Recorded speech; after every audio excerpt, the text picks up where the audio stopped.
So ఇప్పుడు C program గురించి నేర్చుకుందామండి. So generally what you mean by program అంటే డెఫినేషన్ వచ్చేసి కలెక్షన్ ఆఫ్ ఇన్స్ట్రక్షన్స్ కానీ సెట్ ఆఫ్ ఇన్స్ట్రక్షన్స్ కానీ ప్రోగ్రామ్ అంటాం మనము. సో ఇన్స్ట్రక్షన్స్ అంటే ఏంటంటే కమాండ్, సిస్టమ్కి మనం ఇచ్చే కమాండ్ని ఇన్స్ట్రక్షన్ అంటాం. సో ఏంటంటే మనకు ఒక అవుట్పుట్ ఎక్స్పెక్ట్ చేస్తాం, మనకు ఒక అవుట్పుట్ రావాలి, మనకు ఒక క్యాలిక్యులేషన్ రిజల్ట్ కావాలి. అప్పుడు ఏం చేయాలి, మనం ఒక ప్రోగ్రామ్ ఇన్పుట్ని సిస్టమ్కి పాస్ చేయాలి. సో సిస్టమ్ అనేది ఏం చేస్తుందంటే మన ఇన్పుట్ని యాక్సెప్ట్ చేసుకొని దానికి రిజల్ట్ని మనకి ప్రొడ్యూస్ చేస్తుంది. ఓకే, సో అలా ఒక ఇన్స్ట్రక్షన్ని మనం ఒక కమాండ్గా కన్సిడర్ చేయొచ్చు. సో ప్రోగ్రామ్ డెఫినేషన్ వచ్చేసి set of instructions or collection of instructions అని చెప్పుకోవచ్చు. సో మనం సి ప్రోగ్రామింగ్ గురించి డిస్కస్ చేస్తున్నాం కాబట్టి జనరల్గా what is C language first మనం స్టార్ట్ చేద్దాము. తర్వాత ఫీచర్స్ ఆఫ్ సి లాంగ్వేజ్, తర్వాత ఒక simple program of C language ఎలా ఉంటుందో మీకు చూపిస్తామండి. So first what is C language actually. Okay, so C language వచ్చేసి C is basically programming language. C language is basically a programming language. చాలామంది అడుగుతారు ఇంటర్వ్యూలో అడుగుతారు what is C language. So అప్పుడు మనం ఏం చెప్పాలంటే C is a high level programming language. C is a high level programming language అని చెప్పొచ్చండి. సో యాక్చువల్గా సి లాంగ్వేజ్ని ఎవరు డెవలప్ చేశారు, who is the father of C? Father of C ఎవరంటే డెన్నిస్ రిచ్ అనే సైంటిస్ట్ మనకి సి లాంగ్వేజ్ని డెవలప్ చేశారు. ఏ ఇయర్లో డెవలప్ చేశారంటే 1973లో. ఎక్కడ అంటే బెల్ ల్యాబొరేటరీస్ యూఎస్ఏలో. అసలు ఎందుకు డెవలప్ చేశాడు ఈ పర్సన్ సి లాంగ్వేజ్ని అంటే, మనం ఒక సిస్టమ్ తోటి ఇంటరాక్ట్ అవ్వాలి అంటే మనకు ఒక లాంగ్వేజ్ కావాలి. సో ఆ లాంగ్వేజ్ పర్పస్ కోసం సి లాంగ్వేజ్ డెవలప్ చేయడం జరిగింది. మనం సిస్టమ్తో కమ్యూనికేట్ అవ్వాలి అంటే డెఫినెట్గా మనకు ఒక లాంగ్వేజ్ తెలియాలి, ఒక కామన్ లాంగ్వేజ్ తెలియాలి in between you and system. So దానికోసం అని చెప్పి ఒక లాంగ్వేజ్ని అతను ఐడెంటిఫై చేశాడు. ఆ లాంగ్వేజ్ని మనం సి లాంగ్వేజ్గా కన్సిడర్ చేస్తాము. మీరు ఇక్కడ డెఫినేషన్ చూస్తే C language is developed by Dennis Ritchie in the year of 1972 at Bell Laboratories, USA for creating system application that directly interact with the hardware devices such as drivers, kernels, etc. So in system application develop చేస్తారు. అవి ఏంటి, hardware device తోటి, drivers, kernel తోటి interact అవుతాయి. Okay, and C programming important ఏంటి? C programming important అంటే very important. C programming importance వచ్చేసి it is a mother language or base language for any language. ఇప్పుడు మీరు C++ నేర్చుకోవాలన్నా, జావా నేర్చుకోవాలన్నా, పైథాన్ నేర్చుకోవాలన్నా సమ్ బేసిక్స్ మనకి అర్థం అవ్వాలి. సో ఆ బేసిక్స్ అర్థం అవ్వడం కోసం ఏం చేస్తామంటే ఈ సి ప్రోగ్రామ్ని మన మదర్ లాంగ్వేజ్గా తీసుకుంటాము. So that's why C can be called as a mother languages of all programming language అని చెప్పొచ్చు. నెక్స్ట్, సిని మనం ఎన్ని విధాలుగా డిఫైన్ చేయొచ్చు అంటే చాలా వేస్లో డిఫైన్ చేయొచ్చు అండి. ఇది ఒక మదర్ లాంగ్వేజ్ అని చెప్పొచ్చు. Because this is a basic fundamental language. ఇది అందరికీ తెలుసు, ఇది బేసిక్ ఫండమెంటల్ లాంగ్వేజ్. దీన్ని బేస్ చేసుకొని రిమైనింగ్ లాంగ్వేజ్ మనం నేర్చుకోవడం జరుగుతుంది. And next, it is a system programming language. It is a system programming language మనం చెప్పొచ్చు. ప్రొసీజర్ ఓరియంటెడ్ ప్రోగ్రామింగ్ లాంగ్వేజ్ అంటే ఇది ఒక ప్రొసీజర్ని మనం ఫాలో అప్ చేస్తాము. ఒక ప్రొసీజర్లో మనం ప్రోగ్రామ్ రాయడం జరుగుతుంది, అదే ప్రొసీజర్లో ప్రోగ్రామ్ని ఎగ్జిక్యూట్ చేయడం జరుగుతుంది. సో దట్స్ వై మనం ప్రొసీజర్ ఓరియంటెడ్ ప్రోగ్రామింగ్ లాంగ్వేజ్ కూడా అనొచ్చు. స్ట్రక్చర్ ప్రోగ్రామింగ్ లాంగ్వేజ్, మనం ఒక ప్రోగ్రామ్ రాయాలంటే ఎలా రాస్తాము అంటే ఒక స్ట్రక్చర్ని మనం తీసుకొని ఆ స్ట్రక్చర్నే ఫాలో అవుతాం. మీరు ఏ సి ప్రోగ్రామ్ తీసుకున్నా కూడా అదే స్ట్రక్చర్ ఉంటుంది. అది మనం డిస్కస్ చేస్తామండి కాన్సెప్ట్లో. ఒక సి స్ట్రక్చర్ అనే కాన్సెప్ట్ ఉంటుంది, ఆ కాన్సెప్ట్లో మేము క్లియర్గా ఎక్స్ప్లెయిన్ చేస్తాము. Next, mid level programming language. ఇది చాలా ఇంపార్టెంట్ అండి.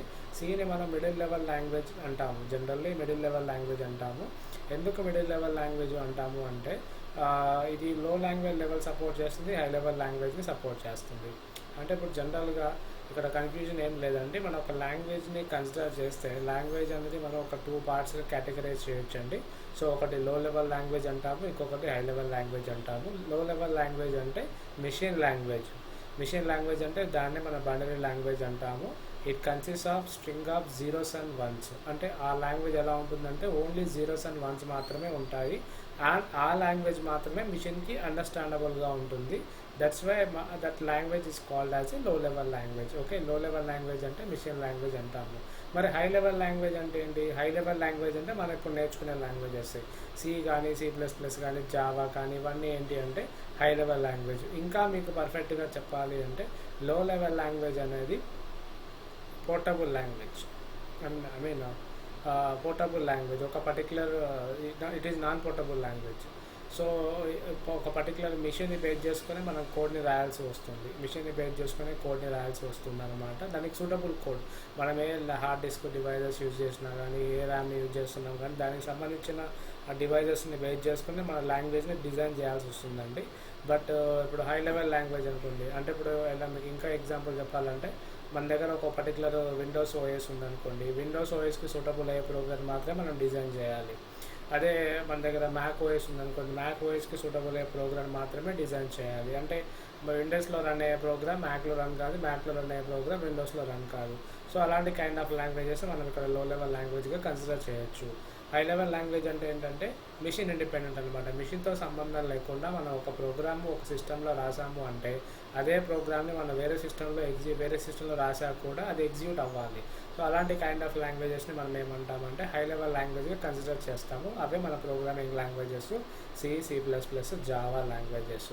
అంటే మనం రాసిన కోడ్ అనేది ఎక్కడైనా సరే ఎగ్జిక్యూట్ అవుతుంది. So this is about the language. మరి సి అనేది ఏంటి అంటే ఇది బోత్ సపోర్ట్ చేస్తుందండి. లో లెవెల్ లాంగ్వేజ్కి సపోర్ట్ చేస్తుంది, హై లెవెల్ లాంగ్వేజ్కి కూడా సపోర్ట్ చేస్తుంది. ఎందుకంటే డెన్నిస్ రిచ్ అనేవాడు మిషన్ డిపెండెంట్ కోసం, మిషన్తో కమ్యూనికేట్ అవ్వడం కోసమే ఈ లాంగ్వేజ్ ఇంట్రొడ్యూస్ చేశాడు. సో కంపల్సరీగా ఇది లో లెవెల్ లాంగ్వేజ్ సపోర్ట్ చేస్తుంది. బట్ సి లాంగ్వేజ్ని యూజ్ చేసుకొని కూడా మన అప్లికేషన్ డెవలప్ చేయొచ్చు. దట్స్ వై మనం సిని హై లెవెల్ లాంగ్వేజ్గా కూడా కన్సిడర్ చేయొచ్చు. అందుకే మనం ఏం చేస్తాము అంటే సి అనేది మిడిల్ లెవెల్ లాంగ్వేజ్గా కన్సిడర్ చేస్తాము. అందుకే both it supports both low level and high level. That's why మనం C can be call it as a middle level language. So is మనం సీని ఏ విధంగా కన్సిడర్ చేయొచ్చు అంటే మిడిల్ లెవెల్ లాంగ్వేజ్గా కన్సిడర్ చేయొచ్చు. నెక్స్ట్ సి ఫీచర్స్ ఏంటి? సి ఫీచర్స్ ఏంటి అంటే అసలు ఎందుకు సి మనం నేర్చుకోవాలి, మన వల్ల మనకి ఏమైనా యూజ్ ఉంటుందా అంటే చాలా యూజెస్ ఉంటాయన్నమాట. సో 1 by 1 చూద్దాము మనకి. సో ఫస్ట్ వన్ వచ్చేసి ఎగ్జిస్టెన్స్ ఆఫ్ లైబ్రరీస్. ఇక్కడ మనకి 8 ఫీచర్స్ ఉన్నాయండి. అందులో ఒకటి ఎగ్జిస్టెన్స్ ఆఫ్ లైబ్రరీస్ అంటే మనం కొత్తగా ఫైల్స్ని మనకు కావాల్సినవన్నీ మనం డెవలప్ చేసుకోవాల్సిన అవసరం లేదండి. కమాండ్స్ కానీ, ఇన్స్ట్రక్షన్స్ కానీ, ఫైల్స్ కానీ ఆల్రెడీ సి లైబ్రరీలో ఉంటాయి. మనం ఏంటంటే జస్ట్ యూటిలైజ్ చేసుకుంటాం. అక్కడ ఏ ఫైల్స్ ఉంటాయో ఆ ఫైల్స్ మాత్రం యూటిలైజ్ చేసుకుంటాము.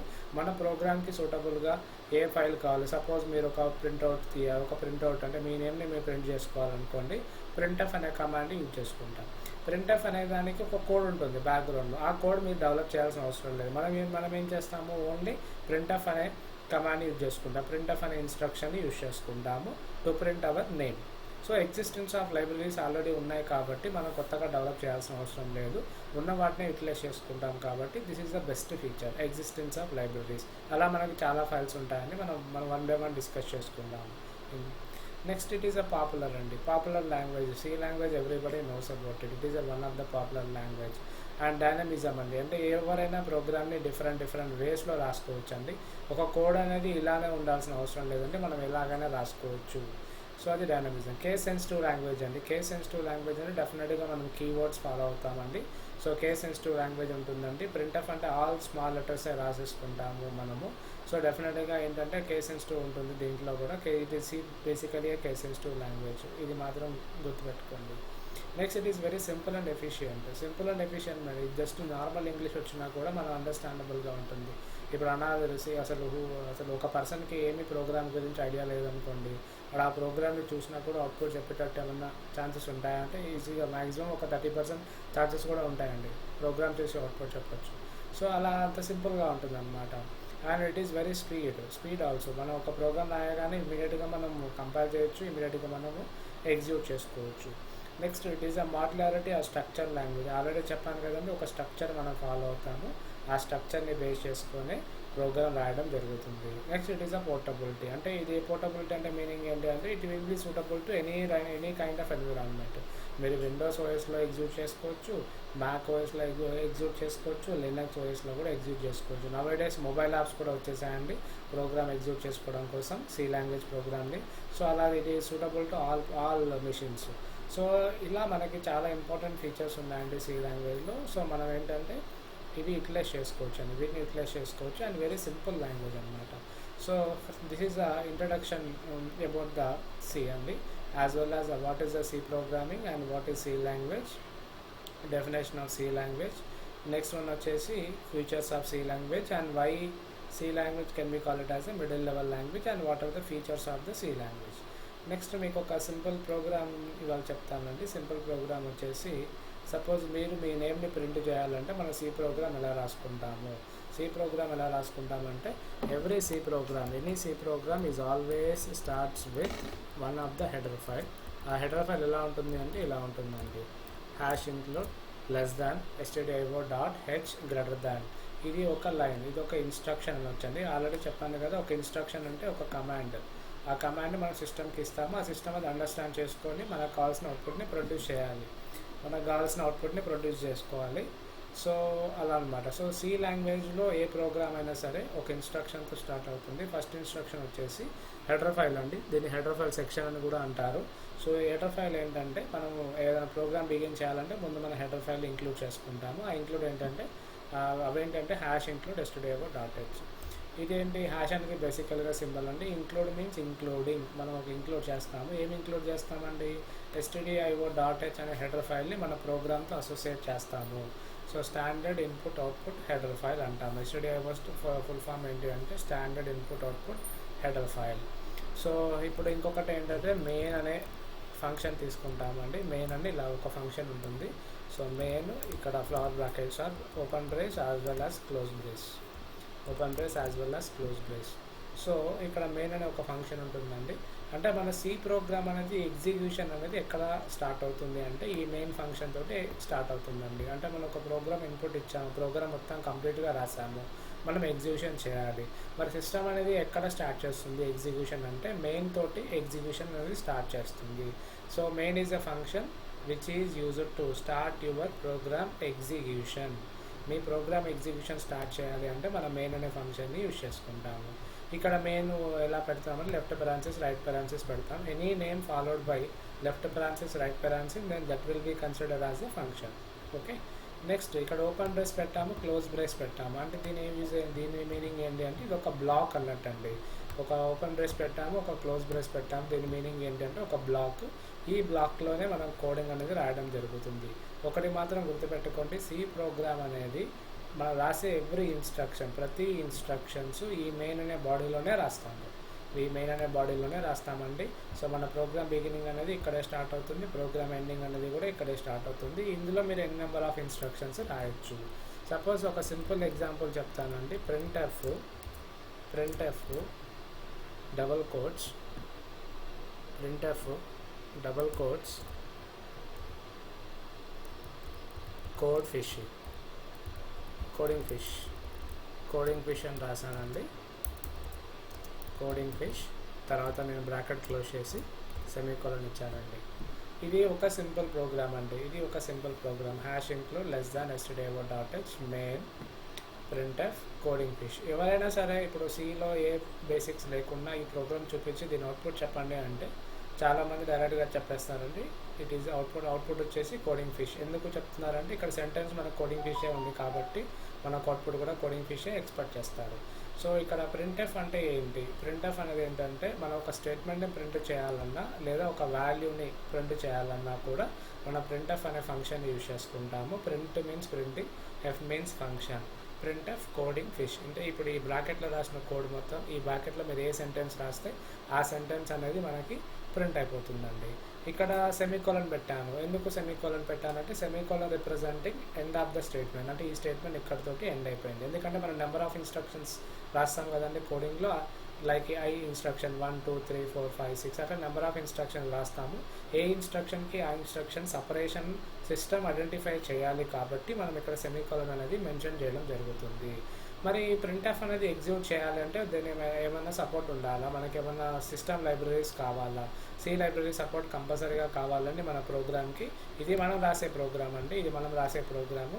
బట్ ఇది ఆల్రెడీ ఉన్న సి లైబ్రరీ ఫైల్ కోడ్ అనమాట. ఈ కోడ్ బ్యాక్గ్రౌండ్లో ఉంటుంది, సి లైబ్రరీ బ్యాక్గ్రౌండ్లో ఉంటుంది. దాన్ని మనం డెవలప్ చేయాల్సిన అవసరం లేదండి. జస్ట్ మనం ఈ పర్టికులర్ ఇన్స్ట్రక్షన్ని ఇంక్లూడ్ చేసి సరిపోతుంది. ఇది printf రాసాం ఏంటి ఇక్కడ, ఈ printf అనేది రన్ అవ్వాలి అంటే మనకి stdio.h హెడర్ ఫైల్ ఉండాల్సిందే. ఎందుకు అంటే ఈ printf అంటే ఏంటి, ఇక్కడ stdio అంటే ఏంటి, స్టాండర్డ్ ఇన్పుట్ అవుట్పుట్. printf అనేది ఏంటి, output function. So output function run అవ్వాలి అంటే ఈ stdio.h కంపల్సరీగా ఉండాల్సిందే. సో ఇది లేకుండా మనం ప్రోగ్రామ్ని రన్ చేయొచ్చా, దట్ ఈస్ ఇంపాసిబుల్ అండి. సో హెడర్ ఫైల్ లేకుండా మనం ప్రోగ్రామ్ని ఎగ్జిక్యూట్ చేయలేము. సో కంపల్సరీ, లేకపోతే మనకి ఎర్రర్ వచ్చేస్తుంది. సో ఈ ప్రోగ్రామ్ని మనం ఎగ్జిక్యూట్ చేసాము అంటే మనకు అవుట్పుట్ వచ్చేసి కోడింగ్ ఫిష్. ఇలా చాలా ఒక సింపుల్ సి ప్రోగ్రామ్ అండి. ఇది సి ప్రోగ్రామ్, వెరీ సింపుల్. తర్వాత ఏం చేస్తామంటే దీన్ని మనం సేవ్ చేసుకుంటాము. మీకు ఎలా ఎగ్జిక్యూట్ చేయాలో నేను నెక్స్ట్ క్లాస్లో చెప్తానండి. ఇంకా మనం చాలా ఎక్స్పెరిమెంట్ చేస్తాము. సో ప్రస్తుతానికి ఈ క్లాస్లో what is programming, what is the power of programming, and what is the C language, who introduced C language, ఎవరు ఇంట్రడ్యూస్ చేశారు, ఏ ఇయర్లో ఇంట్రడ్యూస్ చేశారు, దాని పర్పస్ ఏంటండి, next features of C language ఏంటి, అండ్ సింపుల్ సి ప్రోగ్రామ్ ఎలా ఉంటుంది, ఇలా ఉంటుందండి. So thank you for watching my video, and please do like, share, comment, and subscribe to my channel. So thank you.